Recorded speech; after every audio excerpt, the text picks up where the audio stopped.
Las propinas, como se conocen en México, son básicamente una gratificación por un servicio que una persona realiza en favor de otra, ya sea porque te echaron aguas para sacar el carro de donde estabas estacionado, por la información de un guía turístico, por limpiarte los vidrios e inflarte las llantas en una gasolinera, o por la atención y servicio de un mesero. Pero, ¿son obligatorias?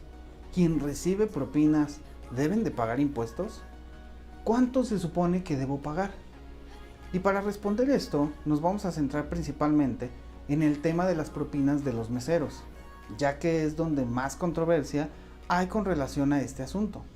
Sin embargo, lo que platiquemos aquí aplica para todo tipo de propinas y servicios, y para llegar a una conclusión es importante que valoremos la situación desde diversos puntos de vista, y sobre todo desde lo legal.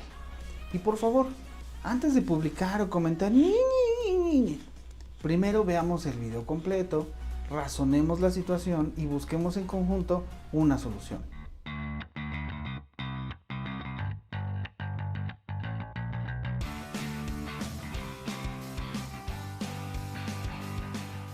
Bueno, vamos a empezar con lo más básico, y es conocer si las propinas son legales o no, porque hay quienes consideran que son ilegales. Y vamos a aclarar inicialmente este punto. Las propinas en general son totalmente legales, ya que son una gratificación voluntaria que un consumidor, comensal o usuario da a quien le prestó un servicio. Ahora bien, lo que se considera ilegal es que en algún restaurante o establecimiento este concepto de propina o servicio sea integrado en la cuenta final del consumidor, o que quieran retenerte en el lugar y no dejarte salir hasta que pagues la propina. Ya esto sería el colmo de los colmos. Pero, ¿por qué? Principalmente porque la Ley Federal de Protección al Consumidor establece en su artículo 10 que está prohibido para cualquier proveedor de bienes o servicios atentar contra tu libertad, seguridad o integridad bajo pretexto de registro o averiguación. Es decir, que nadie puede retenerte en el restaurante o comercio porque no pagaste o no quieres dejar suficiente propina, ya que esto no es un delito. De igual manera, en el mismo artículo, en su segundo párrafo, se establece que los proveedores no podrán aplicar cargos sin previo consentimiento del consumidor. Es decir, que el que te apliquen la propina en la cuenta es totalmente contrario a la ley, salvo que tú lo pidas. Y que te quieran retener por no pagarla es peor, porque atenta contra tu libertad y seguridad. Ahora bien, vamos analizando lo siguiente y considero que es el punto medular. Mucho se alega de que es que la propina es para que los meseros o trabajadores puedan tener un salario digno. Sin embargo, la definición de salario y o salario base de cotización son dos cosas que se definen de manera distinta en las leyes mexicanas y que deben ser comprendidos conforme a lo que son y a su obligatoriedad para poder llegar a una conclusión. Ahora sí viene lo chido. En particular, la Ley Federal del Trabajo en su artículo 82 establece que el salario es la retribución que debe pagar el patrón al trabajador por su trabajo. ¿Esto qué quiere decir? De ser tu situación, lo que tú ganas o vas a ganar es responsabilidad y obligación de tu patrón, no de aquellos a los que vas a atender. Suena muy duro de golpe, pero así está escrita la ley y es la realidad. Que estemos acostumbrados a otra cosa y creamos que así debe ser es distinto. Sin embargo, la ley es la ley y quien la debe respetar es el patrón, ¿vale? Alguien tenía que poner a ese idiota en su lugar. Respecto al otro concepto que mencionamos, la Ley del Seguro Social en su artículo 27 establece que el salario base de cotización se integra con los pagos hechos en efectivo por cuota diaria, gratificaciones, percepciones, alimentación y cualquier otra cantidad o prestación que se entregue al trabajador por su trabajo. Y bueno, ¿qué diferencia tiene este salario base con el salario habitual que mencionamos inicialmente? Ya te lo voy a explicar, y eso aplica para todos los trabajadores, no solo para los que reciben propinas. El salario base de cotización es la fórmula que se utiliza para declarar al seguro que tienes un trabajador y cuánto es lo que le pagas. De esa forma se va a calcular la cuota obrero patronal que debes pagarle al IMSS con relación a ese trabajador. y su sueldo con el objeto inicialmente de que tenga seguridad social, es decir, atención médica. Por otro lado, dicha cuota sirve para que aquellos que aún se van a jubilar puedan hacerlo con un salario digno o cuando menos apegado a su salario actual, o cuando se accidentan, así puedan seguir cobrando lo que cobraban. ¿Esto qué quiere decir? Que entre más baja la cuota obrero patronal se pague por ti, los beneficios en su caso serían menores. Y esto tiene que ver no solo con el seguro social, sino también con la prestación de vivienda en el Infonavit, ya que si te reportan con un salario base muy bajo, los créditos que te van a dar serán muy bajos, ya que tus percepciones son bajas. Y si te llegaran a correr, las indemnizaciones podrían ser muy bajas, porque tu salario ante las autoridades es bajo. Con relación a lo anterior, podemos resolver dos situaciones que conocemos y vemos a diario. Una es esta situación en donde te dicen, mira, una parte te la voy a depositar vía nómina y la otra te la voy a dar en efectivo. ¿Eso por qué lo hacen? Por el lado del patrón, porque te quiere dar de alta con el mínimo para no pagar tanta cuota obrero patronal y de esa forma ahorrarse una lana. Pero esto te perjudica a ti, no solo porque eso genera que tus prestaciones sean por cantidades bajas, sino porque lo que recibes en efectivo, de cierta forma ya te tocará a ti declararlo al SAT, si es que lo haces. Porque si no lo reportas, pero ese efectivo lo depositas a tus cuentas, o con ese efectivo pagas servicios que pueden ser fiscalizables, es decir, que estén a tu nombre y puedan reportarlo al SAT, como el teléfono, plataformas digitales o tarjetas de crédito departamentales, ¿qué crees que pueda pasar? Que si el SAT se da cuenta de que tus gastos no coinciden con tus ingresos, te ejercerán una discrepancia fiscal y tendrás que pagar todos los impuestos que omitiste al recibir el dinero en efectivo y no declararlo, ya que esa obligación te la trasladaron a ti. ¿Te das cuenta en la broncota en la que te meten los patrones a veces? ¿Acaso no lo viste venir? Y la segunda situación, y más importante, que tiene que ver con el objeto del video, el tema de las propinas. El sueldo base es únicamente un pretexto por parte del patrón para no pagarte bien por tus servicios, trasladándole la obligación a su consumidor, y comensal cuando él inicialmente tiene la obligación de pagar por tu salario. Y el problema es que uno, como consumidor, también sale perdiendo, porque si no te dejo algo que tú crees que no es suficiente, te vas a enojar conmigo.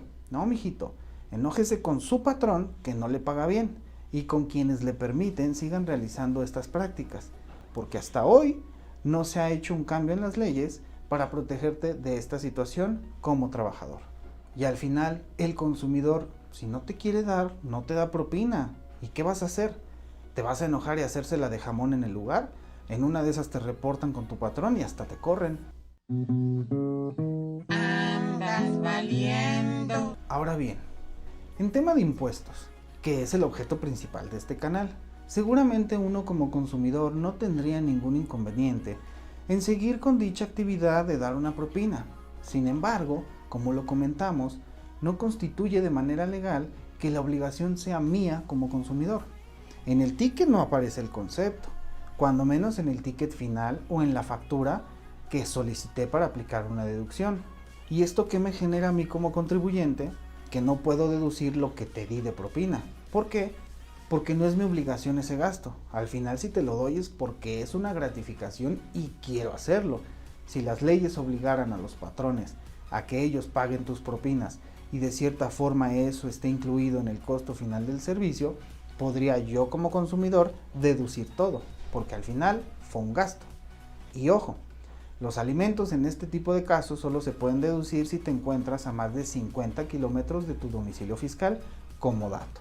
Y como recomendación, considera lo siguiente, que en su momento quien fue mi gerente cuando trabajé de mesero me dijo, la propina se gana y eso lo logras con un plus en tu trabajo, así como en la vida. No busques exprimir al consumidor con los platos más caros pensando que como será una cuenta alta, te tienen que dejar más propina. Porque al final, si él trae 1,000 pesos y se los gasta todos en algo que tú le sugeriste con esa doble intención, ya no le va a quedar lana y tu propina peló. ¿Y qué vas a hacer? Enojarte y no bajar de piojo pobretón a tu consumidor. Atiéndelo conforme a sus necesidades y escúchalo. Pregúntale sus gustos, incluso sus alergias, que le sea agradable tu presencia. No que estés jodiendo cada 50 segundos para saber si quiere algo más. tanto tú como yo, cuando queremos algo lo pedimos, ¿no? Y de última, la propina es al final, porque no falta que vas a algún lugar y ya que te llevan el pomo, quieren cobrarte con todo el servicio. Mira, sírveme primero y luego vemos. O llegas a un lugar público donde te quieres estacionar en la calle, que es pública, y si no les das una lana no quitan sus botes, que ya le dedicaremos un video a esto. O quieren la propina desde el inicio por cuidarte el carro. ¿De quién? ¿De ti? Bueno, primero cuídalo y después vemos. Porque ya ese tipo de acciones hasta parecen extorsión. ¿Y quién crees que sale perdiendo al final? Tú, por gandalla. O porque crees que los demás deben darte lo que tú no tienes. El tema de las propinas en México es bueno porque somos personas muy trabajadoras, acomedidas, amables y sobre todo tenemos siempre esa chispa que genera incluso amistades con quienes convivimos día a día. Y son bonitas costumbres. Pero de eso a que sea fuerza es distinto. O que sea una condicionante para que tú hagas tu trabajo o me permitas disfrutar de algo que es gratis como estacionarme donde yo quiera, que para eso pago mis impuestos, debe analizarse de forma correcta. Porque cuando la situación se pone seria y cada quien ve por lo suyo, quienes salen perdiendo son los que no están protegidos por la ley, como con un mesero. Si no cobra lo suficiente porque en propinas no le fue bien o porque una mesa no le dejó la propina que esperaba, al final no tendrá más opción que hacer corajes. Y lo peor es que lo va a transmitir a sus otros comensales y quizá los otros tampoco le dejen propina, y no por piojos, sino porque el señorito andaba de jetas y todo lo hizo de mala gana. Y con relación al porcentaje, ¿cuánto tenemos que dar? Es la que el consumidor decida, porque si estableces 10, 20 o 30 de todo, puede no ser muy justo para el que paga y te voy a decir por qué. Pongamos un ejemplo. Si voy a un restaurante y pido una botella de 1,000 pesos, tu servicio será el mismo si en lugar de una de 1,000, pido una de 100,000. Bueno, fuera. Eso sí es de gangsters, de gangsters. Ya que la variación del costo deriva de la calidad del producto y todo lo que hubo detrás, como su elaboración. Depende también de la zona donde se encuentra, las instalaciones del lugar y de lo que ese lugar hizo para que yo llegara ahí, como su publicidad, recomendaciones o su reputación. Sonará feo lo siguiente, pero la mayoría de la gente acude a un lugar por eso, y si gasta mucho es precisamente por eso, no porque hay un tal Pedrito que atiende bien chido. ¿Ves a lo que me refiero? En conclusión, la propina es obligación de tu patrón, no del consumidor. Si en determinado momento tú aceptas dichas condiciones porque la situación es difícil, es bastante entendible, y en conjunto debemos hacer más cosas para que la situación mejore. Cómo compartir este tipo de videos para conocer que tus derechos como trabajador deben ser respetados y defendidos, que puedes acudir también a diversas instancias judiciales a reclamar tus derechos, entre otras cosas. La cuestión es ponerse vivo, que para eso están estos medios digitales. Y si te llegaras a enojar por un sueldo indigno, enójate primero con tu patrón. ¿Y con quién? Con las leyes lo permiten. Que dicho sea de paso, si pudieran, lo corregirían ahora mismo los diputados. El problema es que no saben o no les importa. Y así como a ti y a muchos otros más, a mí me llegó a pasar, porque también estuve en esa situación. Y es gacho que no te dejen propina. Y no por hacer bien tu trabajo, porque de entrada esa es tu obligación. Simplemente porque estamos acostumbrados a veces a que como unos tienen, nos deben de dar de lo suyo. Pero piensa lo siguiente, si esa persona a la que ves de dinero y de la que quieres te comparte un poco de eso, debe quedar claro que para lograrlo me lo debo ganar, porque no creo que esa persona tiene dinero porque lo anda regalando a diestra y siniestra, y usar el papel del pobrecito, de la víctima, o ponerte a exigir que te den dinero si no son unos miserables o piojos, al final te puede jugar en contra. Hagamos todos un esfuerzo por mejorar estas condiciones, dejemos una propina justa y hagamos un plus en nuestro trabajo, porque si a ti te va bien, a mí me va bien. De igual manera, no olvides regalarnos tu like si te ha gustado este video, déjanos tus comentarios si quieres hablemos de un tema en específico, suscríbete y comparte con tus amigos que seguiremos subiendo contenido de tu interés y beneficio con el único objeto de que no te la apliquen.